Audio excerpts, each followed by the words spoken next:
एक आणि थोडंसं डाळीचं पीठ घ्या, 2 चमचा लाल तिखट, तुम्हाला आणि अर्धा घालून घेणार असला तर आवडत असेल तर तिखट घालून घ्या,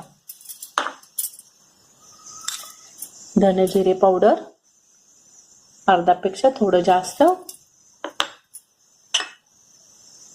हळद अर्धा चमचा,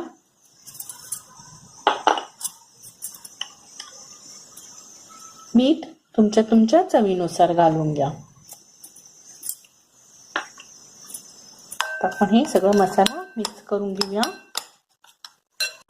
हे पहा, घरात आपण झुणक्यासाठी वगैरे तिखट केलेलं असतो ना, असं लाल बुक्काच म्हणतात त्याला, पण त्यातला आपल्या घरातला 1 चमचा तिखट घ्या, म्हणजे चव छान येते भडंगला.